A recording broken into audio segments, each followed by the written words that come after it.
Our lesson for today is about bond polarity. In this lesson, we will find out how electronegativity values determine the charge distribution in a polar bond. But before we proceed, it is very important that we understand three important terms. One is electronegativity. So what is electronegativity? It is the ability of an atom to attract electrons when the atom is in a compound. So let us concentrate on that. What again is electronegativity? The ability of an atom to attract electrons when that atom is in a compound. So let's go to periodic table. Class. The periodic table, we have elements, of course, the list of elements, and the trend in electronegativity from left to right, electronegativity increases. So that means the most electronegative, the highest electronegative values are found here. And it is fluorine, F. Fluorine is the most electronegative, followed by oxygen.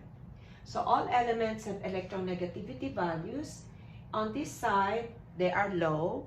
On this side, they are higher. So the trend in electronegativity in periodic table increases from left to right. Okay, so again, going back to the definition of electronegativity, it is the ability of an atom to attract electrons. Remember that, do not forget that.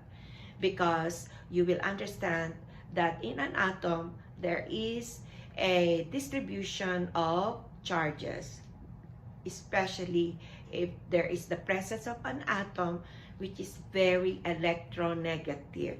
Okay? So, another term is polar bond. Polar bond is a covalent bond. And in our past lesson, when we say covalent bond, it is formed when the valence electrons of atoms shared in order to achieve stability, right? To achieve stability. So a polar bond is a covalent bond between atoms in which the electrons are shared unequally. So unequally.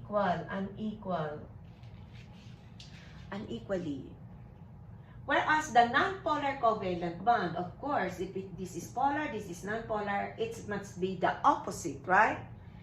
And it involves the bonding electrons are shared equally. Okay? Now, for example, in our previous lesson, we have oxygen, right? Oxygen. Oxygen is very electronegative. Very electronegative. Actually, its electronegativity value is 3.5. Next to fluorine, fluorine is 4. Okay? So, if oxygen is, if this is the bond between oxygen and hydrogen, what happens? Because this is more electronegative than hydrogen, then there is an attraction of electrons towards oxygen, right? Okay? So I will illustrate that. I will illustrate it better. Okay, here is oxygen. And it forms a covalent bond with hydrogen, okay? With hydrogen. And we learned that it forms another covalent bond with another hydrogen atom, right? And oxygen is very electronegative, very high in electronegativity. So, it attracts electron from hydrogen towards oxygen.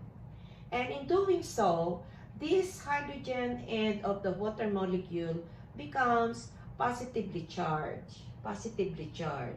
Whereas this end is electron-rich partial negative charge.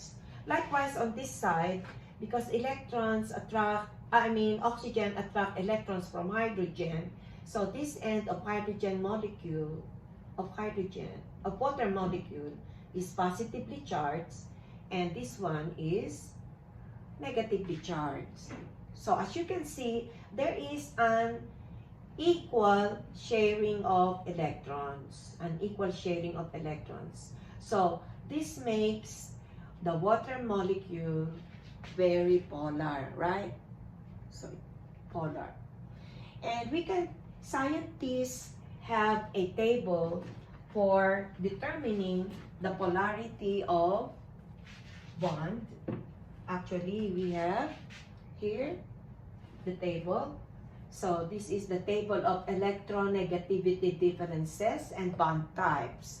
So we have, if the electronegativity difference range is from 0.0 to 0.4, then the most probable type of bond is nonpolar covalent bond. Nonpolar means equal sharing of electrons. And if the difference in electronegativity range is from 0.4 to 1.0, then the most probable type of bond is moderately polar covalent. And if it is the range of electronegativity difference is from 1.0 to 2.0, then we say the type of bond is very polar covalent. And if it is equal or greater than 2.0, it is ionic.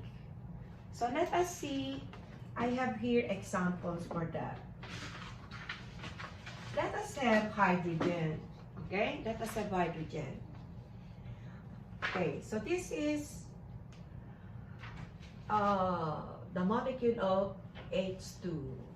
Okay, the hydrogen has electronegativity value of 2.1. So from the table, we have 2.1 electronegativity value of hydrogen. Of course, this other hydrogen atom is 2.1. So when we get the difference, it is equal to 0, right? When you get the difference, it is equal to 0. So it is a nonpolar covalent bond. Another that I can show you is this one, the bond between hydrogen and chlorine. From the periodic table, we say that the chlorine here is more electronegative than hydrogen, proven because the electronegativity value of hydrogen is 3.0, and of course, hydrogen electronegativity value is 2.1. So, if we get the difference between the two, so what is the difference between the two? Is equals to 0.9. And what is 0.9? This range from 0.4 to 1.0. So therefore, we say this is moderately polar covalent.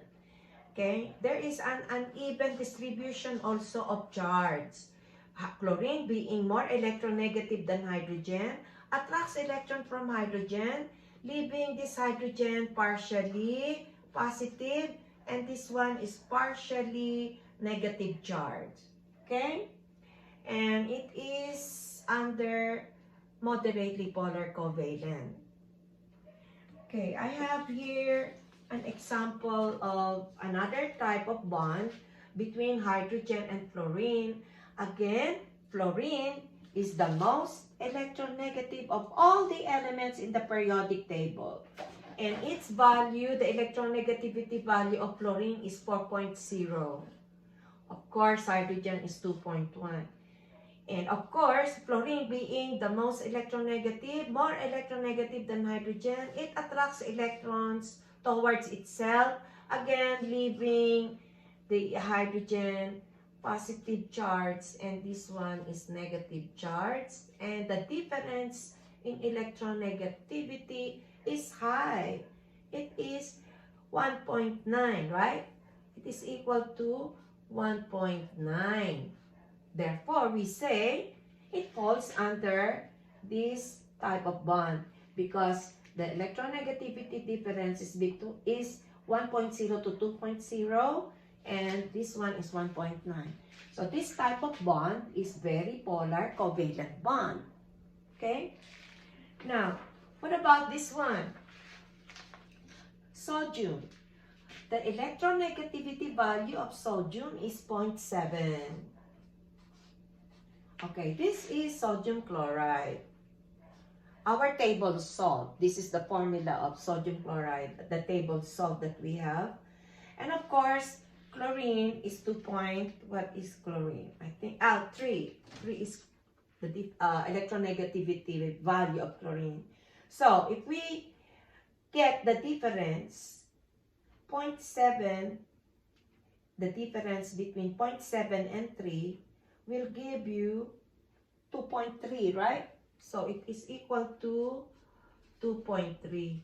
So, when we say electronegativity difference, all we need to do is get the electronegativity difference. So, meaning 3 minus 0.7, and it is equal to 2.3. And that falls under ionic because the electronegativity difference value of ionic from 2 or greater than 2.0.